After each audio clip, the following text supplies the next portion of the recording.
Ini kan udah mau lebaran ya, pasti banyak banget orang yang FOMO buat beli baju lebaran baru, alias kayak beli baju baju yang baru. Walaupun sebenarnya kadang-kadang baju lebaran yang tahun lalu itu juga masih bisa dipakai tahu. Cuman mungkin banyak orang yang notabene-nya itu kayak gengsi untuk memakai baju lebaran yang tahun lalu untuk dipakai di tahun ini. Karena kayak bakalan terkesan, masa sih nggak ganti baju lebaran, kan baju ini kan baju lebaran yang kemarin. Padahal ya faktanya orang tuh sebenarnya nggak peduli gitu. Orang tuh nggak peduli dan orang tuh nggak nyadar juga gitu. Orang juga nggak bakal mengingat-ingat lu pakai baju apa.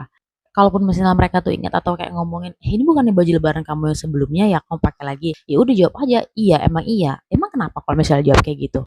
Istilahnya kayak it's okay not to be okay. Sebenarnya yang bukan yang nggak oke juga gitu. Kalau misalnya kan pakai baju lebaran yang tahun lalu itu kan juga masih bagus. Cuman terkadang kita tuh terdorong oleh rasa gengsi dan pikiran kita terhadap apa yang orang lain pikirkan kalau misalnya kita pakai baju lebaran yang tahun lalu. Dan banyak juga orang yang berpikir kayak kalau misalnya gue pakai baju lebaran yang tahun lalu dipakai dipakai untuk baju lebaran tahun ini, kelihatan banget gue nggak ganti baju, ntar kelihatan banget gue nggak punya duit, ntar kelihatan banget nih gue misalnya nggak sukses gitu, terutama buat orang-orang yang misalnya dia tuh pulang atau balik kampung. Ibaratkan kayak dia balik ke kampung halaman karena dia tuh udah dia tuh perantau dan dia balik ke kampung halaman. Jadi kayak dia tuh gengsi banget gitu ya kalau misalnya ntar orang-orang kampung nyadar lagi ini gue pakai baju ini. Ntar orang-orang kampung nyadar lah kalau misalnya gue tuh nggak sukses di perantauan. Sebenarnya bukan itu ukuran kesuksesan itu gitu. Kan sadar nggak sih bahwasanya terkadang banyak banget keputusan-keputusan dalam hidup yang kita buat tuh bukan berdasarkan pada keinginan kita, bukan berdasarkan pada kebutuhan kita, tapi berdasarkan pada kebutuhan publik atau pemikiran kita terhadap apa yang orang lain pikirkan terhadap kita.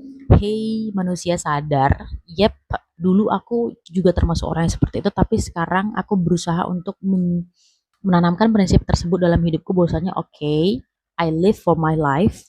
Aku tuh hidup buat diriku sendiri, bukan buat orang lain. So, dari sekarang berhenti untuk mencari validasi dari orang lain dan berhenti untuk membuat keputusan berdasarkan pada apa yang orang lain pikirkan tentang hidup gua. It is about your life, not about another people's life.